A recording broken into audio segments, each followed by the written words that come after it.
Let me take you to eNCA's Siphamandla Goge, who is in Pietermaritzburg for us at the moment. Siphamandla, last time we checked with you, you were in Edendale.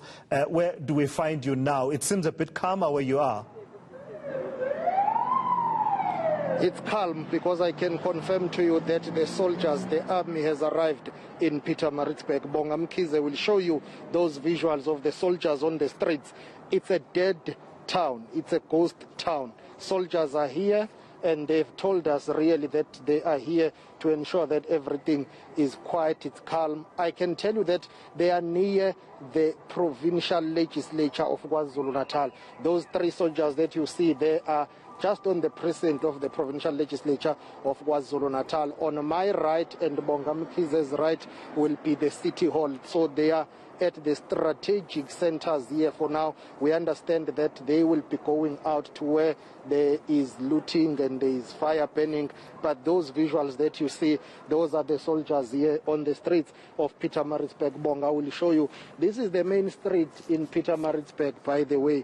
It leads towards, or it goes past the legislature and the city hall, and outside the entrance to the provincial legislature over there, where Bongamkize will show you once these cars have moved, there are soldiers also stationed there.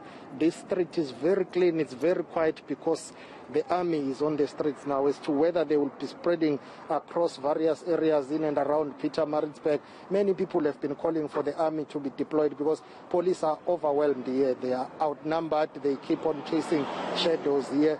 Seems as if that call has been heeded or has been acceded to. I can tell you that we'll be driving in and around Pietermaritzburg to monitor what is happening in various areas where soldiers are set to be deployed to. But as of this moment, Thulasizwe, the capital city of KwaZulu-Natal, at least the hub of it, the CBD, has been taken over by the soldiers. Let me ask Bongamkize to once again go back to those visuals, because it's not something we expected to see so soon, even though there were calls that soldiers must be deployed here. There was a bit of a debate, even some saying, well, the country of KwaZulu-Natal, there is no war going on currently, but the looting, the rampant looting that we have seen, and I guess that has given rise to what we are seeing here as the army continues to keep a close eye on what is happening in Pietermaritzburg, the capital city of KwaZulu-Natal, which is on fire. Yeah, and I mean, as you say, the capital of KwaZulu-Natal on fire, sharp contrast where you are seeing the CBD at the moment. And just for perspective, Siphamandla, I think I do recall you reporting that even the CBD was an area of focus. I think this was yesterday. You were saying that even the CBD was gridlocked with all sorts of activities that were taking place, even as you were monitoring the various townships and shopping malls around Pietermaritzburg. So I imagine that that calm that seems to have been returned, but at the mere sight of members of the SANDF in the capital is in contrast to what you were seeing recently in the CBD. And I can tell you that, Bonga, can you please try and pen that direction, my brother? The soldiers there are getting people off the streets. They are trying to ensure, and I think there is some bit of action on the other side. Let me ask Bongamkize to come, jump out of that car. Thulasizwe and our viewers, you will have to bear with us. You are about to witness few seconds of shaky shots. We want to bring you this live and direct here, the army on the streets of Pietermaritzburg. It's in sharp contrast to Thulasizwe, simply because earlier on when we were driving up and down here, we saw a number of people looting shops in the CBD.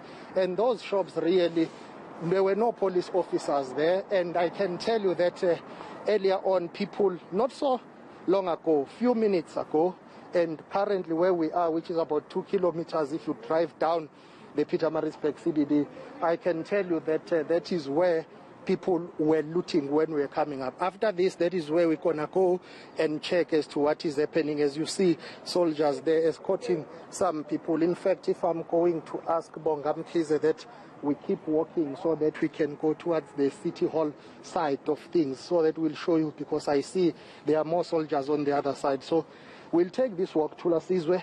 If you are out of time, of course, you can signal to us, but we want to bring you more visuals of the soldiers here on the streets of Pietermaritzburg. It is important, Siphamandla, and I'd say keep walking and show us as much as you can, because what is peculiar about this situation is that we've spotted the members of the SANDF on the ground before we saw the official announcement that says this step is being taken. It is, of course, a step that is governed by policy, strict policy guidelines as to how the SANDF can be deployed. You'll all remember when this was done at the beginning of the lockdown last year, but also in instances where we've seen the SANDF deployed, for instance, to respond to the situation in crime-ridden areas of the Western Cape, that they play a supporting role to the SAPS in trying to restore law and order. They don't take the lead in enforcing law and order, and also there are all these difficulties around constitutionality of their deployment. So there needs to be all the T's crossed and all the I's dotted by the various role players, including the Minister of Defense, the President as the Commander-in-Chief of the SANDF. So to see them on the ground before the announcement is made is truly something that is worth remarking, that is worth noting, and therefore you can go ahead and show us a bit more of those sites inside Pietermaritzburg. Indeed, Thulasizwe, simply because the decision to deploy an army is not something that can be done overnight. It's one of the most stringent decisions and processes to undertake. You cannot just wake up one day and decide to deploy an army, even though the process can be fast-tracked. But there is too much consultation that needs to happen here, as you see members of the army here, SANDF, keeping a close eye, really supporting the police here in ensuring that there is peace and stability, there is law and order in the KwaZulu-Natal capital of Pietermaritzburg. We were waiting to receive that official confirmation, but I guess these live visuals will confirm that the SANDF members are on the ground in Pietermaritzburg, KwaZulu-Natal. This talks to the situation and how tense it is. It's been volatile since the morning. In fact, since yesterday, Pietermaritzburg and surroundings have been burning. I'm talking about Empopomeni in Howick. You know, it was on fire last night. This morning, we went to Brookside Mall. It's been on fire. We went to Edendale Mall. Edendale Mall is on fire. We went to another mall. Then there is the South Gate. It's also on fire. There is a liquor outlet that is being looted in Imbali as we speak.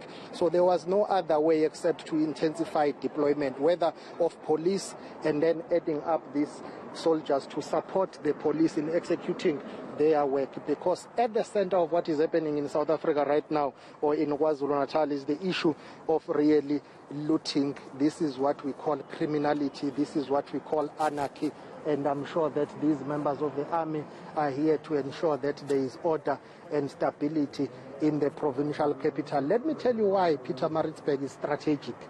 It's the capital city of the province. The provincial legislature is here. The provincial legislature is here. You also have the city hall here, but that's not all. Durban, which is the province's economic hub, really, is also under siege. So the entire of KwaZulu-Natal is under siege. If you have Durban and Pietermaritzburg on lockdown, there is no economic activity that is happening.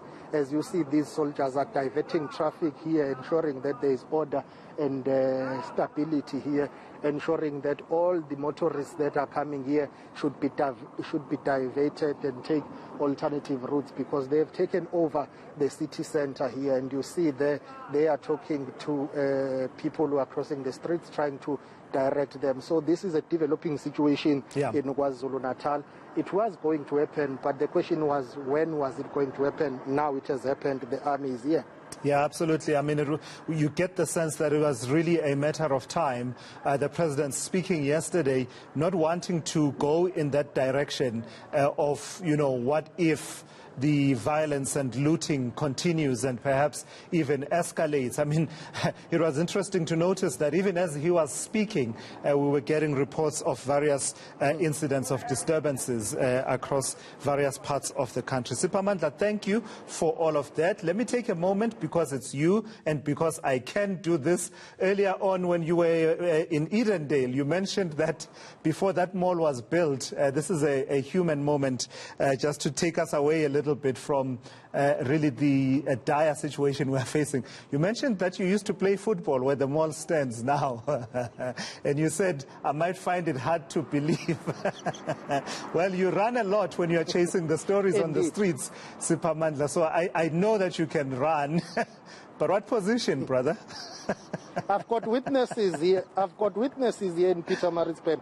You must come to Pietermaritzburg and ask about me. You will get a confirmation that I used to be a lethal striker to Lasizwe, as well as a very good midfielder. You know, I'm a utility player to Las. I played right back. There is no way, Siphamandla Goge, you would have scored a single goal having gone past me.